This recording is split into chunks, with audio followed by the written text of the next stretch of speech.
आज हम लोग बात करेंगे वैद्युत क्षेत्र में वैद्युत द्विध्रुव के संबंध में। इलेक्ट्रिक डायपोल वैद्युत द्विध्रुव है क्या? तो जो पदार्थ पाए जाते हैं इनमें विद्युतीय गुण होते हैं। कुछ पोलर होते हैं, कुछ नॉन पोलर होते हैं, यानी कुछ द्विध्रुव होते हैं और कुछ अद्विध्रुव होते हैं। तो हम यहाँ पे आज बात करने जा रहे हैं पोलर के बारे में। वैद्युत द्विध्रुव, इलेक्ट्रिक डायपोल। वैद्युत द्विध्रुव होते क्या हैं आखिर? तो इसकी परिभाषा है परिमाण में समान। परिमाण में समान माने equal magnitude, plus Q minus Q. परिमाण में समान दो विजातीय आवेश। विजातीय का मतलब अनलाइक चार्जेस, एक पॉजिटिव होगा एक नेगेटिव होगा। परिमाण में समान दो विजातीय आवेश परस्पर अल्प दूरी पर रखे हों तो बने निकाय को हम लोग क्या कह देंगे? वैद्युत द्विध्रुव। जैसे एग्जाम्पल हम लेते हैं, हमने एग्जाम्पल ले लिया HCl का। HCl जो है वो विद्युतीय क्या जिसमें विद्युत चालन हो सकता है, नहीं ये वैद्युत द्विध्रुव है। क्यों? क्योंकि जब हम इसका जल अपघटन करेंगे या इसका अपघटन करते हैं तो ये H+ और Cl- में टूट जाता है। तो देखिए दोनों पे आवेश परिमाण में समान है और ये परस्पर बहुत अल्प दूरी पर रखे होंगे, तो बना निकाय क्या कहलाएगा? वैद्युत द्विध्रुव कहलाएगा। क्लियर? तो वैद्युत द्विध्रुव क्या कहलाएगा? आप एक बार पुनः देखें।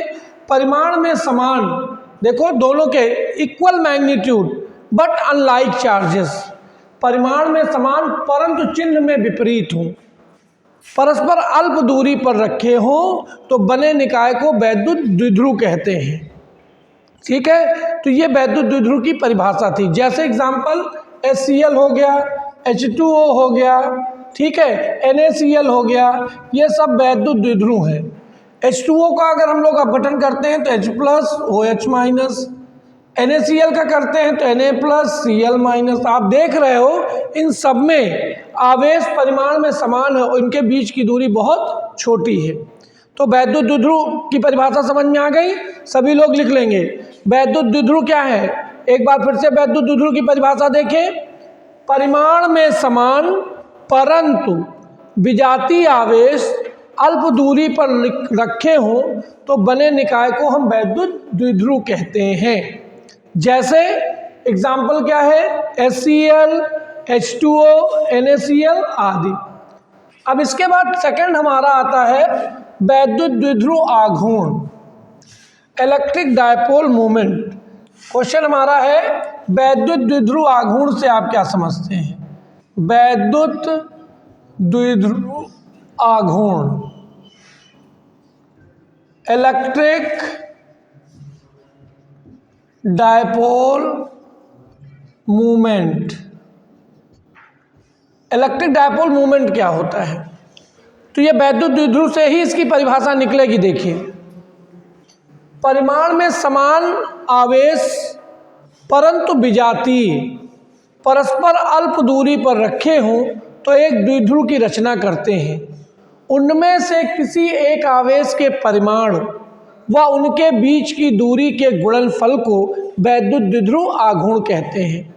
ठीक, इसे हम लोग P से डिनोट करते हैं, P स्मॉल p।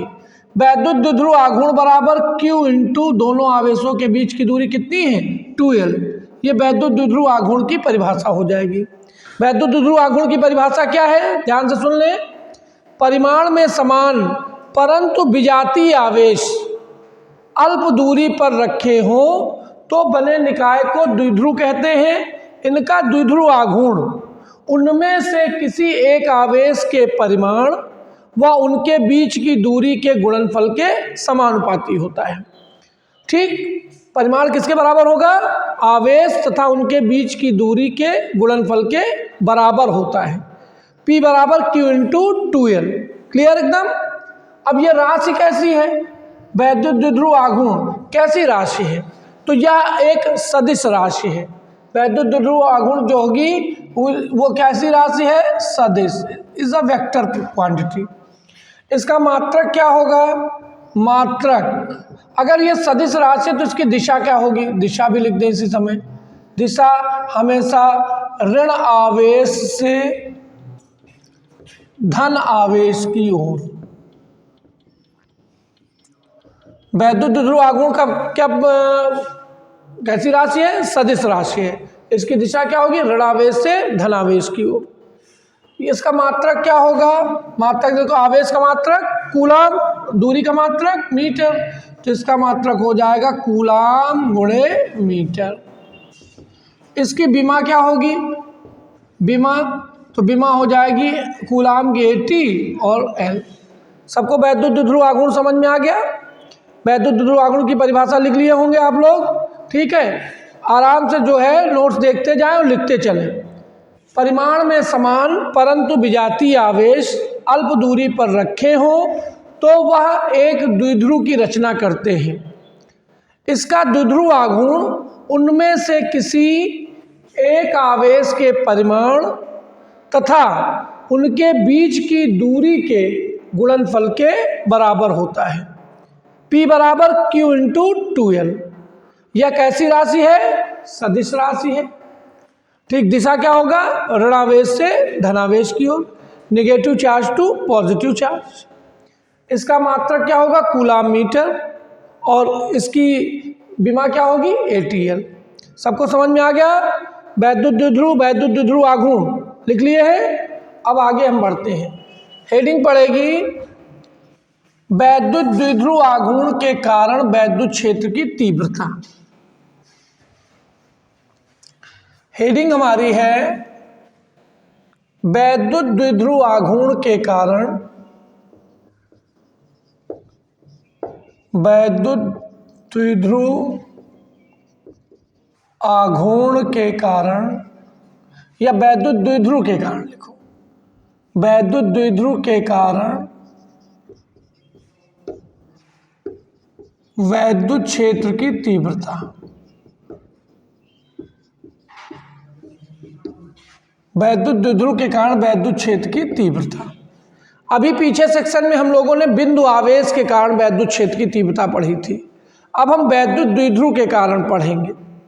इसकी वैद्युत क्षेत्र की तीव्रता हम लोग दो प्रकार से निकाल सकते हैं, दो स्थितियों में निकाली जाती है। एक अक्ष पर किसी बिंदु पर और दूसरी निरक्ष पर किसी बिंदु पर। तो सबसे पहले नंबर 1, द्विध्रुव की अक्ष पर, इसको हम लोग क्या कहते हैं? अक्षीय या अनुदैर्ध्य स्थिति।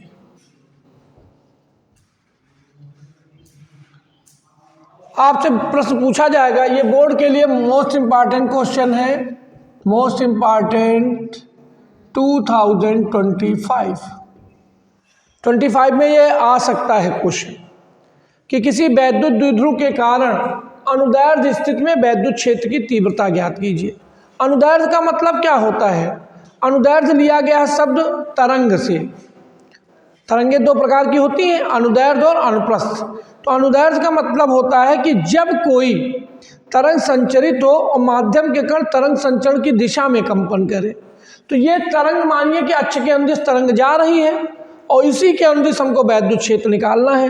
तो यानी ये अक्ष है और अक्ष पर ये हमने कहीं बिंदु आपने ए ले रखा है, इस बिंदु पर हमको वैद्युत क्षेत्र की तीव्रता को कैलकुलेट करनी है।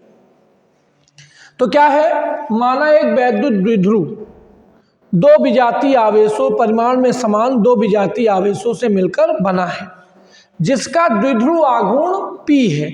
P बराबर Q इंटू 2L। द्विध्रुव का ये मध्य बिंदु है, ये द्विध्रुव का मध्य बिंदु O है। मध्य बिंदु O से R दूरी पर एक बिंदु A है जहां वैद्युत क्षेत्र की तीव्रता ज्ञात करनी है। द्विध्रुव के आवेशों से इसकी दूरी, इस प्लस Q से इसकी दूरी कितनी हो जाएगी? R minus L। चूंकि यहाँ से यहाँ तक की दूरी कितनी, ये दूरी L निकल गई, कुल दूरी R थी तो ये बची R माइनस L, और इस प्लस Q आवेश से दूरी कितनी हो जाएगी? R plus L। ठीक, हमेशा ध्यान रखना है तुमको कि तुम्हारा फिगर अच्छा बनना चाहिए। यहाँ पर हमने फिगर बना दिया। अब इसकी भाषा को सुने। माना एक वैद्युत द्विध्रुव परिमाण में समान दो विजातीय आवेशों से मिलकर बना है, जिसका द्विध्रुव आघूर्ण P है। P बराबर Q इंटू 2L। ये P की दिशा है, प्लस से माइनस की ओर। ये P की दिशा है, ये P की दिशा है। द्विध्रुव के मध्य बिंदु से R दूरी पर एक बिंदु A है, जहां अक्ष पर एक बिंदु A है, जहां वैद्युत क्षेत्र की तीव्रता ज्ञात करनी है। क्लियर।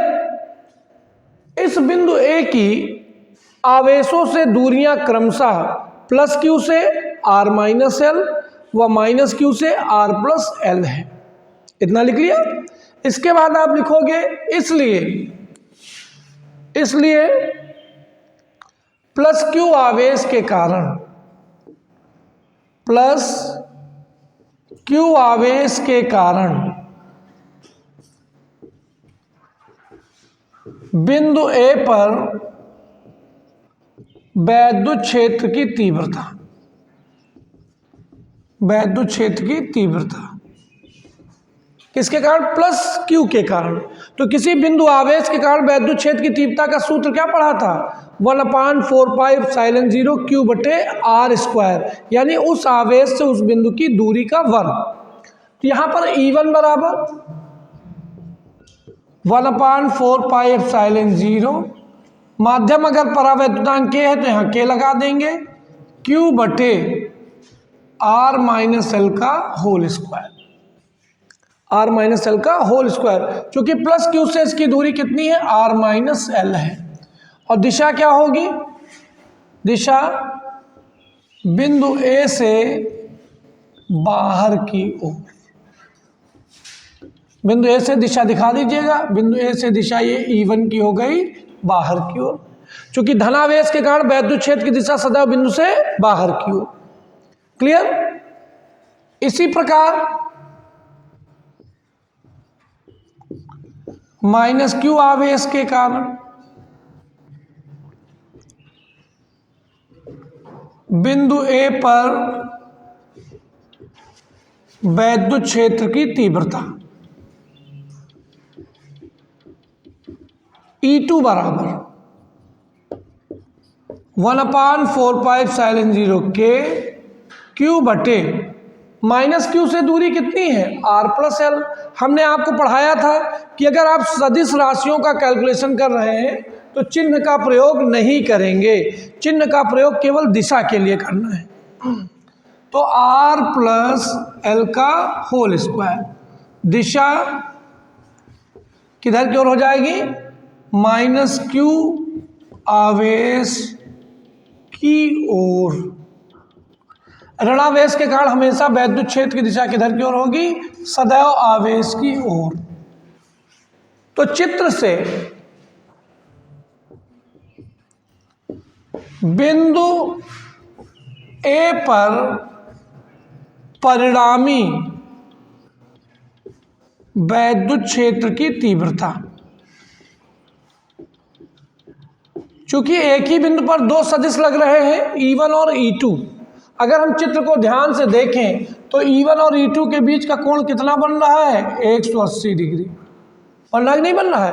और आपको सदिश में पढ़ाया गया वेक्टर में कि अगर दो सदिश 180 पर लगे होंगे तो उनका परिणामी उनके अंतर के बराबर होता है। तो यहाँ पर परिणामी वैद्युत क्षेत्र की तीव्रता E बराबर vector E1 plus vector E2। तो आप लोगों को पता है सदिशों को ना तो ऐसे जोड़ सकते ना ही घटा सकते हैं, इनके लिए त्रिभुज विधि या समांतर चतुर्भुज विधि का उपयोग करते हैं। तो अगर थीटा 180 है, चूंकि थीटा कितना है? 180 डिग्री, इसलिए E बराबर E1 माइनस E2। चूंकि E2 छोटा होगा, R प्लस L बड़ा है, तो E2 छोटा होगा, E1 बड़ा हो जाएगा। इसलिए यहाँ पर E बराबर मान रख दीजिए, तो E1 का मान 1/4πε0 K Q बटे R माइनस L का whole square minus 1/4πε0 K Q बटे आर प्लस एल का होल स्क्वायर। कॉमन क्या निकल आएगा, 1/4 साइलेंट 0 के क्यू कॉमन, बचा क्या 1/r माइनस एल का whole square minus 1/r plus L का होल स्क्वायर। यहाँ पर बराबर 1/4 साइलेंट 0 के क्यू, लघुत्तम ले लिया r माइनस एल का whole square r plus L का होल स्क्वायर। ये हमने क्या लिया, कॉमन ले लिया। त्रिज्या गुणा कर दीजिए, r प्लस एल का whole square minus r minus L का होल स्क्वायर। अगले स्टेप में क्या करेंगे, हम इनके वर्गों को खोल देंगे ऊपर वालों को। तो यहाँ पर क्या हो जाएगा 1/4 साइलेंट 0 के क्यू टाइम्स, नीचे वाले पदों से r कॉमन ले लो, तो पहले वाले पद से r स्क्वायर आया 1 माइनस एल बटे आर का होल स्क्वायर, दूसरे पद से फिर r स्क्वायर आया 1 प्लस एल बटे आर का होल स्क्वायर। ठीक, दोनों पदों से हमने r बाहर निकाल लिया, ऊपर वाले पद हमने खोल दिए, तो r square plus L square plus 2lr minus bracket r square plus L square minus 2lr। अगले स्टेप में देखिए 1/4 साइलेंट 0 के क्यू टाइम्स, नीचे देखेंगे r की घात 2 r की घात 2 मिलके कितना हो जाएगा r की घात 4, 1 माइनस एल बटे आर का होल स्क्वायर 1 प्लस एल बटे आर का होल स्क्वायर। हल करेंगे r square plus L square plus 2lr minus के अंदर गुणा कर दिया r square minus L square plus 2lr, r square से r स्क्वायर कट गया, एल स्क्वायर से एल स्क्वायर कट गया। यहाँ ऊपर आ जाते हैं हम लोग। अब e बराबर देखो यहाँ पे क्या आ जाएगा, ऊपर बचा क्या 1/4 एप्सिलॉन 0 के Q times 2lr plus 2lr मिलके कितना बचेगा 4lr अपान r की पावर 4 1 प्लस एल बटे आर का स्क्वायर 1 माइनस एल बटे आर का स्क्वायर। ये कौन आ रहा हूँ, ठीक है। तो यहाँ पर देखो एक आर से एक आर कट जाएगा, एक और पद में देखेंगे तो ई बराबर 1/4 एप्सिलॉन 0 क्यू इंटू, इसको हम लोग लिख सकते हैं 2l इंटू 2r, 4lr को लिख सकते हैं अपान r की पावर 4। क्यों ऐसा लिखा, क्योंकि यहाँ पे लिखोगे चूंकि l much smaller than r, l अपान r much smaller than 1। l जो है वो r की तुलना में बहुत छोटा है, तो l बटे r का मान 1 से बहुत छोटा होगा। 1 और प्लस 1, 1 में बहुत छोटी वैल्यू जोड़ो चाहे घटाओ कोई परिवर्तन नहीं होगा, तो ये दोनों पद क्या हो गए, छूट गए। अब एक r जो है एक r से कैंसिल हो जाएगा, तो यहाँ पर e बराबर बचा क्या 1/4 एप्सिलॉन 0 के q इंटू 2l को क्या लिख सकते हो p इंटू 2r अपान r की पावर 4। एक आर कट जाएगा, तो यहाँ पर क्या आ जाएगा e is equal to 1/4 epsilon 0 के 2p बटे r क्यूब, ये 2p बटे आर क्यूब। ये आपका फार्मूला बना आपके लिए कि किसी भी वैद्युत द्विध्रुव के कारण अक्ष पर वैद्युत क्षेत्र की तीव्रता E बराबर 1/4 एप्सिलॉन 0 2p बटे आर क्यूब। क्लियर।